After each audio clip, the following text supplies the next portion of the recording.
Hey guys, it's Glitchy back with another review. And today we're going to be doing our first ever movie review. And I think it seems fitting that this is a movie that's based on a video game, one of my favorites, in fact. And it's not very good.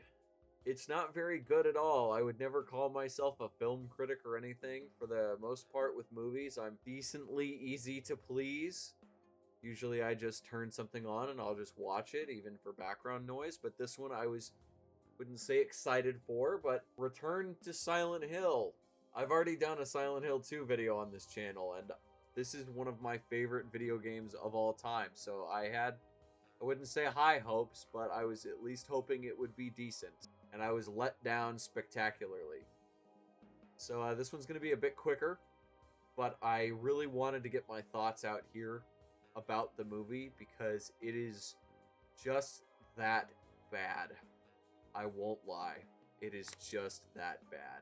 So, how about we get started with the very little positives that I do have. So, there are some moments in the movie where I believe the cinematography is pretty damn good. Specifically, there's moments like it calls back to the beginning of Silent Hill 2 where James is walking through the forest, and that was pretty decent looking, I won't lie. It looked like the same kind of camera angles that they have in the game, where it's like somebody looking in on James walking through the forest instead of James' perspective. And the CGI in the movie is decent enough. I'm guessing that the movie was kind of low budget. If you call millions and millions of dollars low budget, I'll probably put the actual budget on screen right now if I can find it. But it was pretty piss poor in every other aspect. One more thing before we get into the real nitty gritty of everything. The actors, I didn't really have a problem with any of them. The actors did a pretty good job for the most part with what they were given.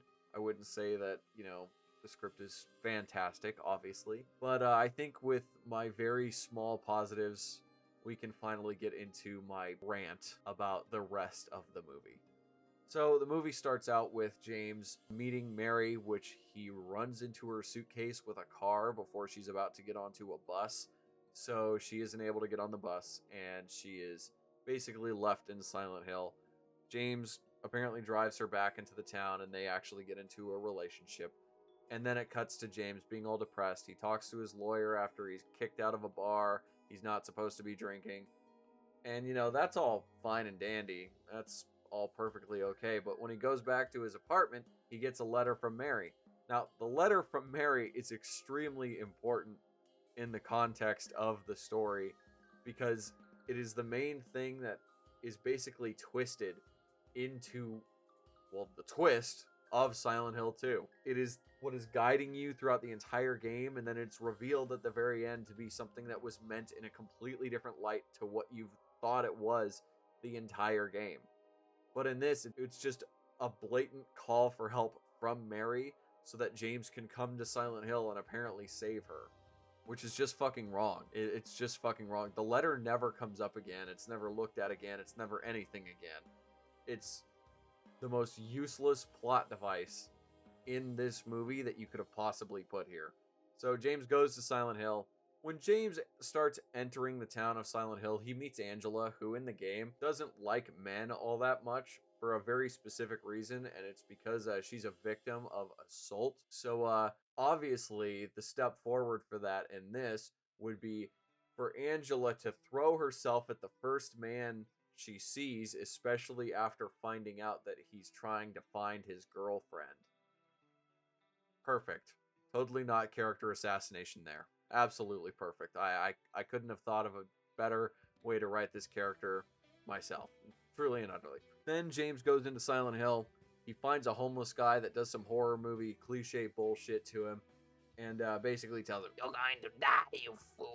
Then James goes and fucks off. He calls his therapist. The phone hangs up. Then he finds the homeless guy melted by one of the monsters. And then he gets the radio. The monster attacks him. Monsters don't look bad in this. And he gets transported to the other world. A bunch of bugs start chasing him, which are also from the game. I don't think they realize that the bugs don't show up that much in the game, except for one specific section near the end, which they don't even show that section, so that's funny.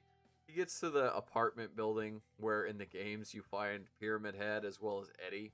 And Eddie shows up for one scene, and it's basically just to call James a fucking idiot because he lures out Pyramid Head, which, by the way, Pyramid Head isn't this force of nature that only James and Maria can see in this. He's just a monster.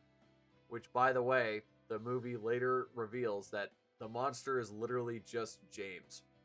And James is able to control Pyramid Head at the very end of the movie. So what the fuck? It's really not like a metaphor for anything. It's literally just James can control the monster. It's a clone of James, basically.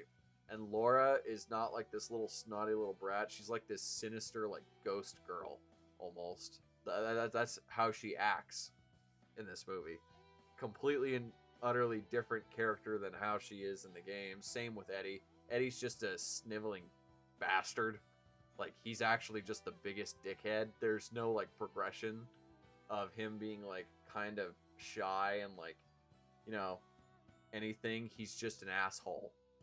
Because he only shows up in one scene. After Pyramid Head basically chases James out of the fucking building, James goes and finds Laura again, and Laura is a little shit, as she usually is in the games, and just runs away over to where the waterfront is, where in the games you meet Maria, and there's some like labyrinth maze scene that's completely useless.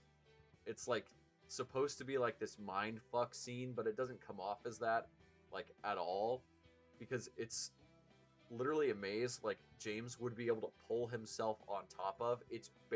It's not even higher than his head. Like, that's how tall this maze is. If he really wanted to just go and find Laura, he could just by getting on top of the maze and just looking down into it. But he finds Maria. Maria looks nothing like Mary in this. Absolutely nothing like Mary in this. So James being put off by her makes absolutely no fucking sense. And they go to Brookhaven Hospital. And this is probably a good time to mention that there are flashbacks in this movie that show James and Mary together before like all the events of, you know, Silent Hill. And she is the daughter of the leader of the Order in Silent Hill, which is the cult that controls all the weird shit that goes on in Silent Hill, to put it simply. And I don't know why they decided to put this shit in here, because Silent Hill 2 is the one fucking game in the franchise that has nothing to do with the Order. So why they decided to put this shit in here fucking astonishes me, to say the very least. So getting back to the main plot, they get to Brookhaven Hospital, and it kind of plays out similarly, except for the fact that near the end, where the boss fight would be taking place, there's a monster that looks like Mary, apparently, and it shoves its hand down James' throat, and he gets forced back into the real world. So it implies that Silent Hill, like the entire movie at this point, is like some dream, like some drug-induced dream, or psychosis, or whatever the fuck, which at some point isn't going to make a whole lot of sense, which we will talk about in a minute. And then he just somehow gets back to the psychosis dream Silent Hill version or whatever. So at this point, we're now in Brookhaven Hospital, and they go down into the basement where James finds a bunch of paintings of Mary, or it's paintings Mary had made. I honestly, I couldn't fucking tell you at this point. But then Maria tries to plead with him to just go back and stay out of the basement. And instead of doing that, James just summons Pyramid Head to murder Maria. What the fuck is going on at this point? It's revealed that Pyramid Head is basically something that James made because of a painting. And then James shows up at the Lakeview Hotel, and the thing's burning down. And he meets with Laura, who is basically encouraging James to remember Mary's entire name.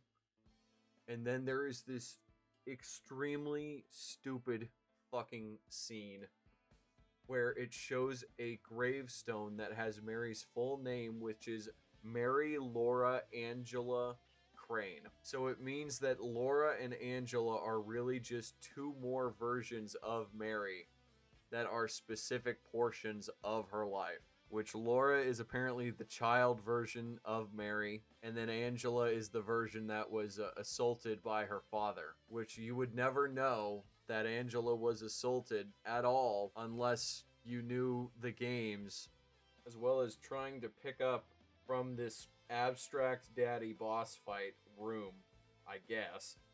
James goes up to the roof of the fucking hotel and he sees the monster version of Mary that basically put him into the real world earlier, and she makes him float for a minute, and then it finally cuts to the scene of James killing her in mercy because the cult was giving her drugs that were killing her. So there is no murder here. It's no James couldn't stand the idea of Mary being sick anymore and wanting to take his life back. No, he mercy kills her. So James isn't a bad guy. Also, at this point, since they were only in a relationship, James and Mary had been broken up for months and months and months now because he couldn't handle the cult influence on her anymore. So they had already been broken up after he had came back and murdered her. So now this is the end of the movie at this point, where James finally takes the body of Mary and puts it into his car and drives off of a pier and tries to join Mary in death, to put it kindly. And this is the in water ending, which, you know, it would have been great if they would have just stuck with this, and that would have been perfectly fine. You know, it would have really fit with how the whole movie was going, just showing James going deeper and deeper into his depression and psychosis. But no, because after he dies under the water, he spawns back at the beginning of the movie, where he runs into Mary's suitcase. And then they confirm the time loop theory. So James, instead of taking her back into Silent Hill like he did at the beginning of the movie, drives away to the city that she was supposed to go to, so that they can have a happily ever after. So to say the very fucking least, I'm not very happy with how the movie came out. The entire thing is a huge slog fest, and it genuinely got to the point where I had no idea what the fuck was going on at any point ever.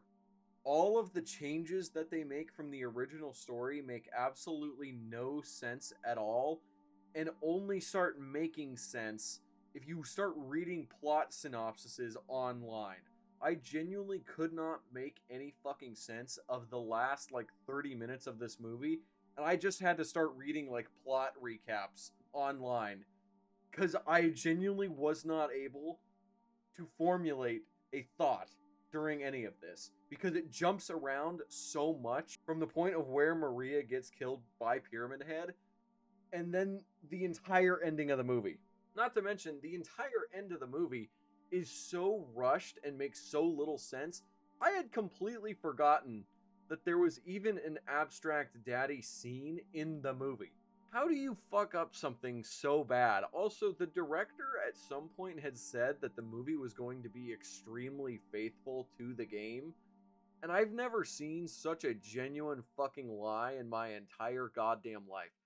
There are scenes that feel like they're plucked straight out of the game and then just completely rewritten for absolutely no reason other than we need to do it new so then we don't get sued for plagiarism. Or something, some other dumb fucking excuse.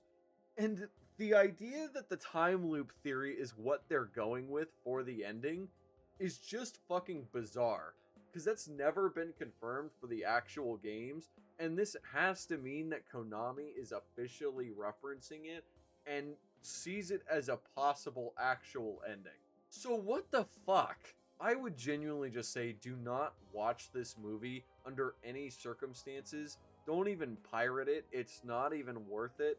It's just a waste of fucking time, and all it does is piss you off if you actually like the games. And if you're just a normal moviegoer, it's just a confusing fucking mess. There's nothing enjoyable about this experience at all, because you're just going to be lost the entire goddamn time. So I want to leave off saying that if you enjoyed this video, please like and subscribe, as it would really help me out and help out the channel.